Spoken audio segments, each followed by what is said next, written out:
Hello and welcome to my vlog. I am William A. Rumley and this is my journey to writing. Stay tuned and enjoy this once a week vlog. And welcome back to my vlog. Last week we did the Disney Dream, and this week I'm doing the two places we stopped at when we were on the Disney Dream.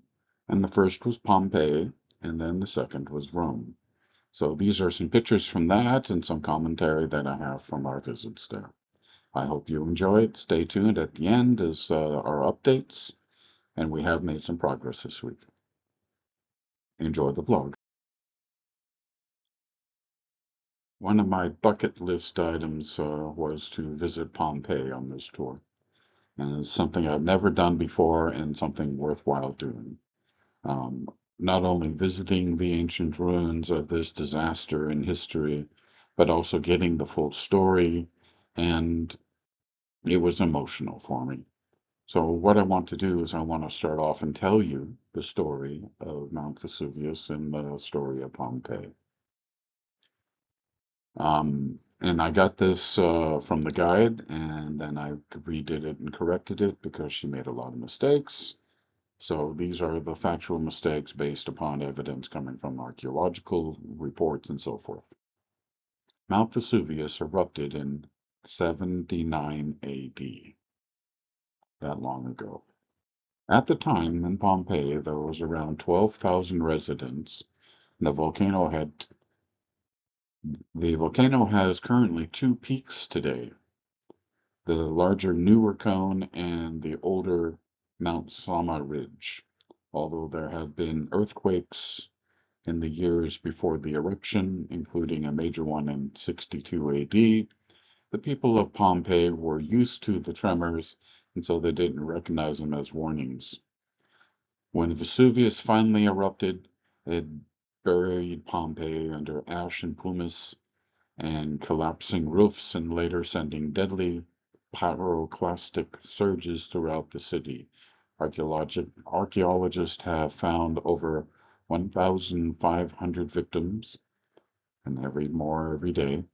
Although the true number is unknown, across the bay, Herculaneum wasn't destroyed by lava, but by pyroclastic flows so intense they carbonized entire buildings.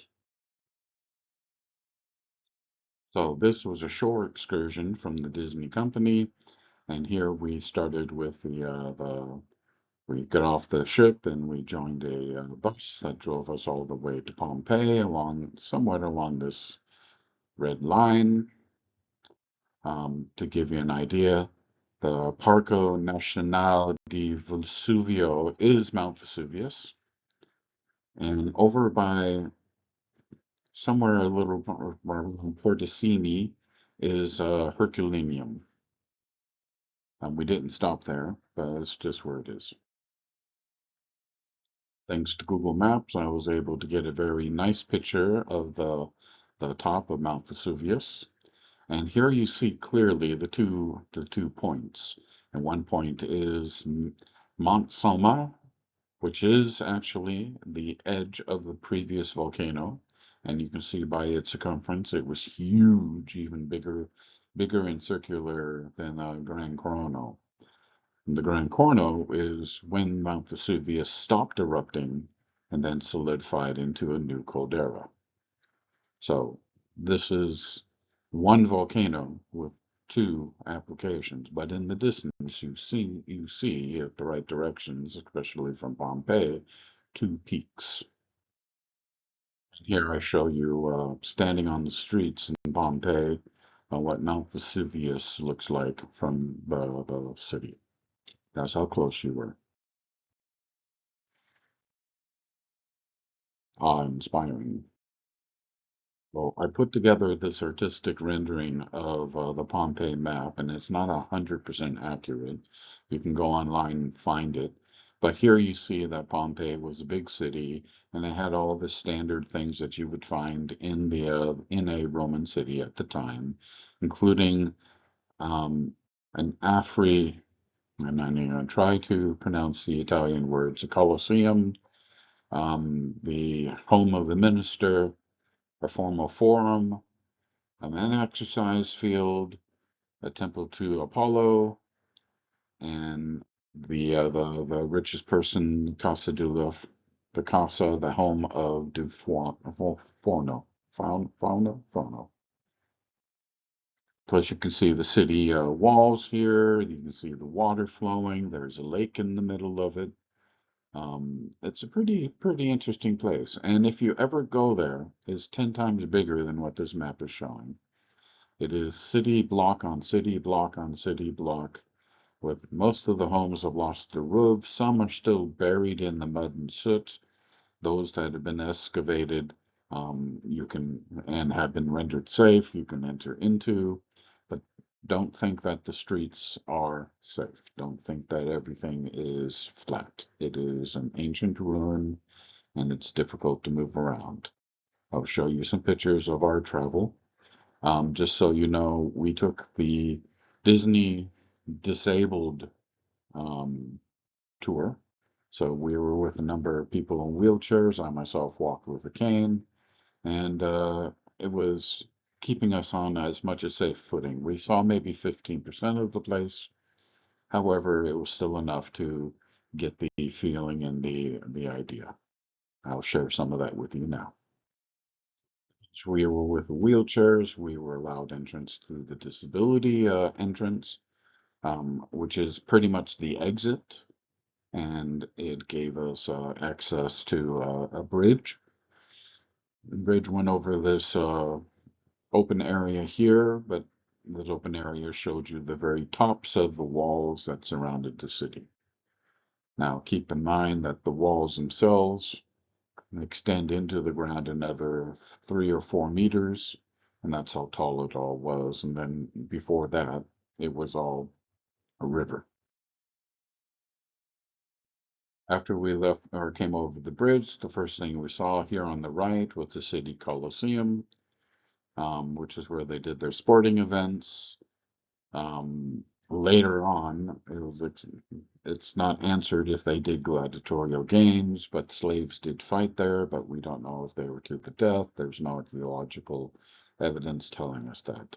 On the left here, this is the gymnasium, which is the place where all the residents would come and practice their sports and do their fitness. Every day had time for sports, every day had time for fitness. And it's also currently where they basically made a tourist center for Pompeii. So you go in there and you can see all the main exhibits, including some of the more startling ones. We see as two of the exhibits of the many. I decided to take a nice picture of what appeared to be the Roman baths that they used to have as a model. We didn't actually go there, but the Roman baths would have been near this building. And the other thing, the way that Pompeii was captured in time, with all the pumice and all the ash and all the mud that later came, it was a flash freeze into solid stone. And what that meant is when they were able to break through all that and when they were able to archaeologically access the city, many of the walls still had paint on them. And here is an example of the paint that was used. They don't know if the pigmentation was affected by the chemical process, but you can look deeply and you can see some of the figures that they had there. Many of the walls were still have painted. It's a small picture. This is the exercise yard, and the key point here is that the trees are young. They're obviously not from 20 or 79 AD, but what they did was that they dug deep into the ground and they found the fossilized roots and were able to identify by that the type of trees that would have been in these locations. And so they got the same kind of tree and they planted it in the same spot.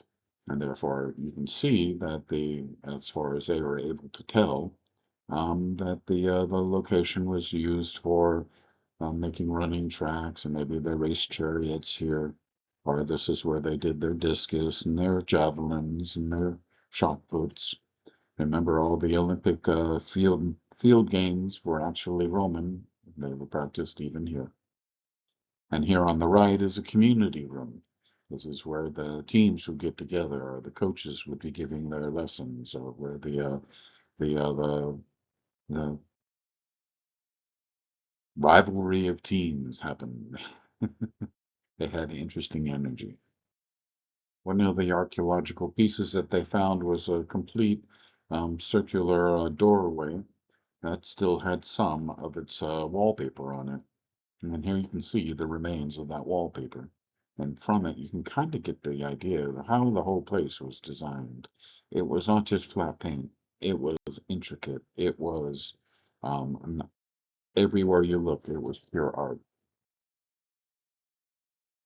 What a shame. The tour guide gave us a real good tour of one of the many houses. And this house was a house of a lady who had all the male heirs in the house had passed away by war, and she took possession of the property and became madam of the house.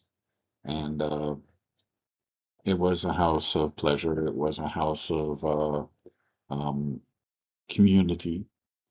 And what you see here um, is their swimming pools. These were filled with water. It flowed, and you were able to get in and swim. And the water was fresh straight from the mountain. Such houses have many rooms with many different constructions, ideas, and designs. And here you see some of the painting again with alcoves that I suspect that they put statues of their gods, um, art trophies from their sports. And here on the right, this was a guest dinner room. Guests would come in and they would lay on the flat areas of the rock, which would tilt over through the edge. Um, the servers would come and put the food on the edge, and then they would sit down and they would feed the guests from those chairs in the middle. The end with the steps going into the wall was a waterfall, and it would make it a very elegant, surrounded by water type feeling. Guests would come here for feasts, and they would just keep eating for hours and hours and hours and never get up. You can imagine what the water might have been used for. The guy didn't specify. Pompeii gave a really good understanding of street structure in that type of Roman city. They had sewage, they had running water, and what they did was they created these mini canals in the street. And as you can see, the area where the lady is standing is actually would have been under a couple of inches of water, and the behind her and where I'm standing would have been the sidewalk where you would be able to stand. Now, the water going down the middle of the road was not just a nice river, it was also the sewage and the trash. All the organic remains from food would just be thrown into it. All the other remains would just be thrown into it. It would flow and it would push it down and out into the ocean. And but the one thing that had to travel on the road was the chariots. It's hard to tell in this picture, but they had grooves for the chariots everywhere in the road. I had to laugh at this one because what you see here on the left is the most efficient and long-lasting political ad in the world, from 79 AD. And the guide translated it as trust this person to do the job. It was a political ad for someone to join the political elite inside the city. And it lasted all these years. Uh, on the right side, you see the entrance to a standard house. You would come in, and there would be a square open courtyard in the middle with a fountain in the middle of that. where the attendees of the house would come and clean all the visitors and then make you ready to visit with the owners of the house for whatever the purpose and reason. You can see the depth and width of the sidewalks on both sides and the entry into the different buildings. The guide was able to take us through many or several of the buildings. Another home, we went to what looked like it was a storefront property, and she said it was their version of McDonald's, where they would sell meat on bread, pita bread kind of thing with toppings of your choice, and it would be street food, and it would be available for the simplest of things. This would all be run by slaves, and the slaves would live and take care of it. And of course, living next to the sewage system, it was also important to cross the street sometimes, and you don't just trek into the water with your sandaled feet. So they had these stepping stones, as you see here on the right. These are placed just for the tourists, but in the reality, the stepping stones would be more often placed every 100 meters or so. But still, they had to leave room so that the chariots can get through them. So that's why you see they have gaps. As I look back on my visit to Pompeii, it was amazing, and it was very sad. This was the site of a volcanic eruption, preserved in history and studied still to today. The site has excavated perhaps 60 to 75% of what they think the whole of the city is. There's still much more excavation to be done, and they're actively doing it, but it takes lots of time. The site had hundreds and hundreds of people in line to get inside, and it's one of Naples' number one tourist attractions. Um, it's a bucket list item for me, and I'm very happy to have done it. And I'm glad to have shared just a little bit of it with you. Now, on to some more fun. Rome from a bus. That's not me being terrified of the bus. That's just me thinking I'm doing Rome and I'm sitting in a bus. Okay. Let's be straight on this. Now, I'm disabled. I don't walk well. And I'm getting up there in the age. Um, what we were looking for a Roman visit, when we looked at most of the Disney excursions, most of them was drive you to Rome, let you go loose for 5 or 6 hours, meet us at the bus, and take you back to the ship. We didn't want that. Um, we wanted to make sure we didn't get lost. We didn't want to have the risk of missing the bus because here we're stuck in Rome. We don't know where we are. Um, Google Maps doesn't work in the streets in Rome most of the time, so it's very, very easy to get upside down in the city. So we felt only secure by taking an all-day bus tour. And unfortunately, they changed the bus tour, and it turned out to be a three-stop bus tour. Now, what they would do is they'd or take you to a place. You'd have it's like the hop on and hop off type tour, so you'd get the commentary as you were driving the streets in certain places, but then you would go to a stop off point. You get off the bus. The guide would tell you you can go do this or you can go do that. I will lead you to this, and we followed the guide in every case. And that ended up for us still a lot of steps, so the tour would not be my recommendation for a person with severe disabilities. I still had my own trouble with it. But here, let me keep in mind the photos you're about to see are from a bus, are from me going a kilometer deep into some part of the city to take the picture with hundreds of thousands of people around. It's not the best photography, but maybe you'll like some of it. So the way the tour would work is you would be on this bus, it would drive around, you'd have the headphones, you'd get the commentary. Sometimes the bus will hit traffic, sometimes the commentary not be in line with what you see around you. And that's the case in this. So here we are driving around the park, and the commentary is talking about the government of Rome. And then we drive past this beautiful statue. We don't know what it is. But I still like the picture. I was able to get a good one with the tree being like an umbrella canopy for the statue. Very nice. Now, we had been to Rome before, a couple or a long time ago, and we did walking tours and saw many of the important sites that you can only see by doing walking tours. With a bus, though, you see things that you didn't see before. For instance, this is the famous Poseidon's Fountain. Unfortunately, we didn't get off near it. We couldn't go to it. We just drove around it, and that was the best picture I was to get. Here we have the Trevi Fountain, and the way we got to it is we parked the bus. The guide got off.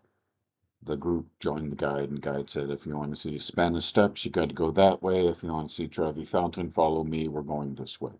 And we followed the guide, so we went um, through some very narrow streets, very, very small streets with cars still coming down it, and you're hanging on the side of the alleyway going, no, don't run over my feet.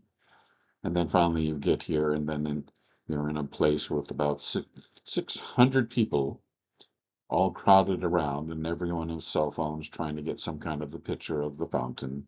Guides giving a little thing, and you're not allowed to get closer than two, 2 rows to the fountain. To go to the fountain and not have people in front of you for your photography, you have to go along the right side, and then there is a place where you can pay for €2, and you can go in towards the fountain. But you're not allowed to touch the water. You are allowed to, in the correct and proper manner, toss a coin into the fountain. When you're standing there near the fountain and you want to do it the official way, you can drop a coin in the fountain. And what you have to do is you have to turn the fountain to your back. Then you take the coin into your right hand, and I'm in a camera mirror, so this is my right hand.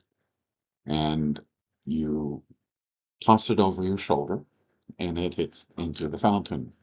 1 coin would be the wish is you're allowed to come, it will let you come back and visit Trevi Fountain once again sometime in your life.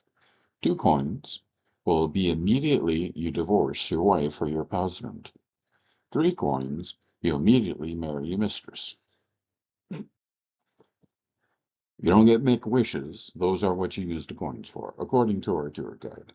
It sounded fun, so I thought I'd throw it in here. To be honest, Trevi Fountain is pretty. It is not worth the hype. Many of the things in Rome that are worth the hype, Trevi Fountain is not. So, did we get into the Colosseum? No, not on the bus tour. Did we stop for the Colosseum? No, we did not. But in a way, we did. So we drove the bus, and the bus actually drove around the whole angle of the Colosseum. I got 4 or 5 pictures from the bus. This is one that is clear through the window, but it's still a window. You can still see the reflections, unfortunately. But still, the Colosseum is an impressive thing. I saw it the last time I was in Rome. We did go inside. The way it works, though, is that the Colosseum is at the head of a series of a lot of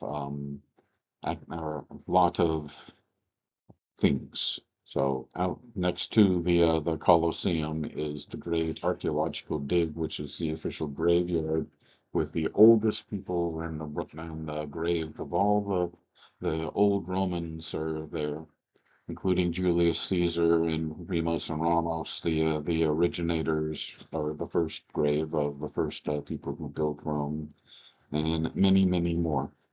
And that's a very big area, and behind it are very tall ancient buildings, which would have been the homes of the old ancient rulers.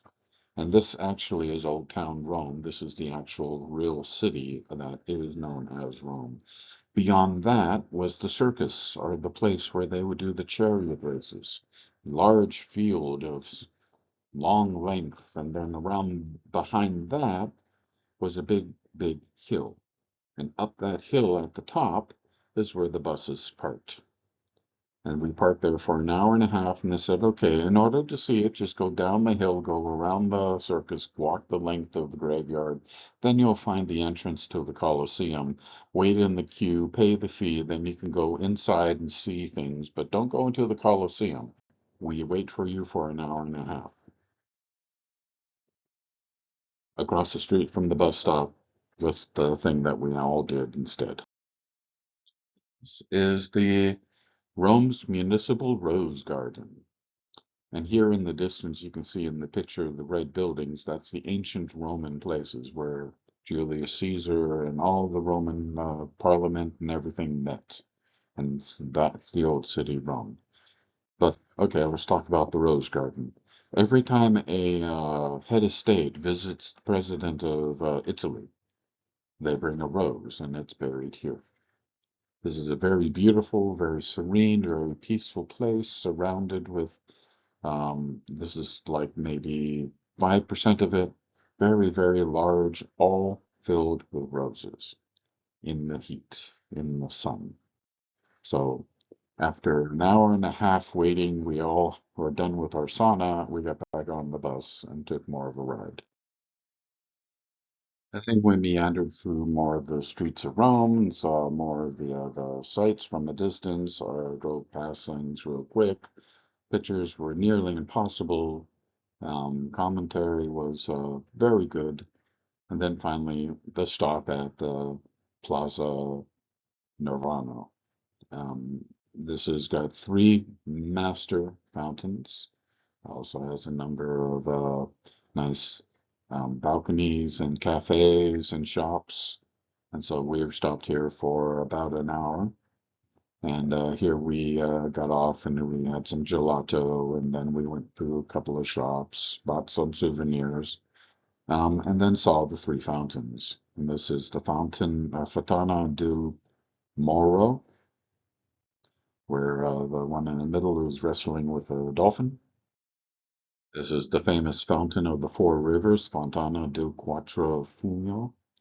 I'm sorry, I thought I got better pictures than this, but this is two of the best I got. The big issue on this fountain is the big pillar in the middle. Everything in the water is coming from outside the pillar, into four directions for the four waters. And this is the famous fountain of Neptune, where he is fishing and surrounded by mermaids and seahorses. And there you can see in the distance behind shops and cafes. This was the end of the tour. Well, I say it was the end of the tour. What happened is that when we met back up at the bus, we joined back onto the main bus that would be driving us all the way back into Disney. And then once we did that, we did one final pass to see as how close we can get to Vatican City. And as you can see by these pictures, it's way down there.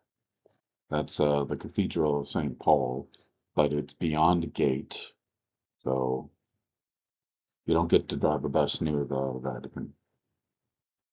Um, from where we were docked to get to Rome was 95 minutes to 105 minutes, depending upon the traffic on the road. So a lot of the day was taken up by just the travel in and out to Rome. We did have a very hot and very, very tiring day, and then we got back to the ship just in time for dinner. And then we closed out the evening with a movie in the movie theater on the ship. As I reflect on our return visit to Rome, um, we did miss a lot. We didn't see the Colosseum or the Colossus. We did not see the Spanish Steps. We missed most of the churches. Um, we thought we were getting a different tour than the one we were given. We did complain to Disney on that. The tour guide was wonderful, and she took took extra guided care of all of us, and tried to teach us Italian and Italian habits. So we learned a few gestures. What do you mean? What is going on? Tell me what it is. And then the big one in Italy that you just, I'm tired with you. I'm going to kill you. Oh, run. So fun times, and really appreciated it. It was a great opportunity to have seen Pompeii and to have seen Rome. And we did the Disney cruise not necessarily to see them, but we're glad we did. We did the Disney cruise for the cruise. There were two more stops along the cruise. We didn't get off the ship. Um, One was in Sardinia, and the other one was up near Pisa. We just stayed on the ship. And by the time we were done with Rome, we were a little bit tired and not feeling well. So the next day was going to be Pisa, and that was already too much. And we've already leaned on the tower in Pisa. So it's still the same leaning tower, Pisa. So we didn't bother with it. But it was a great vacation. Now, going to tell you what we've done since. So since I've been on vacation, I did promote the book. I think I gave out 25 business cards, which all have the website on it, and told everybody about the book. And I started to become a mini celebrity among the cast members as they were saying, "Hey, he's the writer," and I felt kind of good. Um, Book one is out. It's on sale. Every day, the analytics are pushing it further and further out, and we will start to see at the end of June any of the residuals that will be coming in. Unfortunately, if it's not a sale on Lulu.com, I don't see it for 60 days. So it just gets, if it's not on Lulu, I don't see it. But I don't mind. I don't mind. If you want to buy it on Amazon or on Apple Books or on Bowl.com or Barnes and Nobles, God bless you. Please do. Do what you need. If you read my book, come and look. You could find us in Facebook. I have a Facebook group called Fans of the Wardens of the Dawn. You can join it, and then I give out content there. Things I just recently gave out screen covers, or not screen covers, images to put on your phone so that you have it in the background of your phone or on the front cover of your phone. It's always free. It's all AI generated. I have a WhatsApp group for fans of the Wardens of the Dawn as well. Um, I have a Pinterest. I have a YouTube channel. Go to my website. You'll see every way you can get to me. Book two. Since we've been back, the beta reader has now gotten up to chapter 15, 16 of 40. So you know where and what, how many he's going through. And I will get all that back in one jump. And then I will start the rewrite. And I have written scenes 10 and 11, and thinking that in book three I might have 35 chapters. But I don't know until I get to the end. The inspiration always fills it, and of course, second and third writes adds more stuff. Chris and I are working very hard and coming up with a final design for the front cover. I will see him tomorrow and see how he is doing. So we are progressing, and our goal is to get book two out to you as soon as possible, but at the same time, it still has to go through my third rewrite, and then it goes to the editor. And then after that, it goes through my final edit and read. And then if I don't have any final changes, I can take it to publication.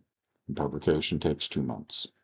So we are talking 2027 for book two now, not the end of 2026.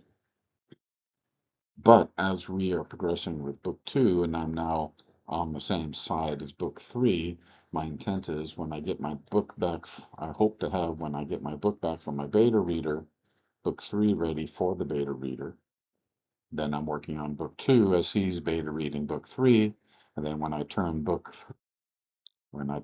two over to the editor, I should have my beta read from book 3 done. Then I can get going on book 3, third rewrite. And then the editor turns into book 2 to me. Then I can give her book 3. So book 3 should be a faster return on the publication. So I think next year I will see book 2 and 3 coming out. Book 4 hasn't been started yet, and the way my plan is, it's going to be a thick book. So it might take me a while to get through all that. But we're not done yet. We're working hard. We're working hard for you.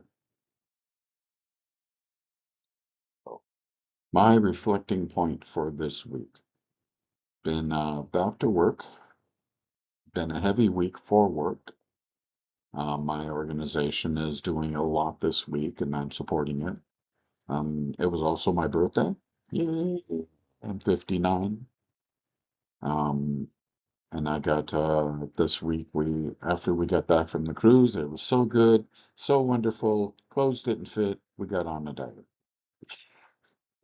So we're now week 2 into the diet, and we are hoping to do so till September, so that we can fit on rides when we go to Disney Paris. But the diet is working. I'm already feeling it better, and hope maybe you might even see a smaller face than you're used to seeing here on this little loop. Next week, I will return back to dealing with issues and talking about story structures as I'm writing them in the book 3, and also return back to the character archetypes. I hope you don't mind this month break in the character archetype structure, and I hope you enjoyed the vacation photos.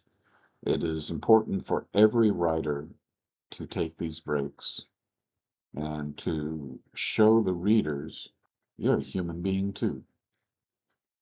I hope you enjoyed the vlog, and I'll see you next week. Bill out.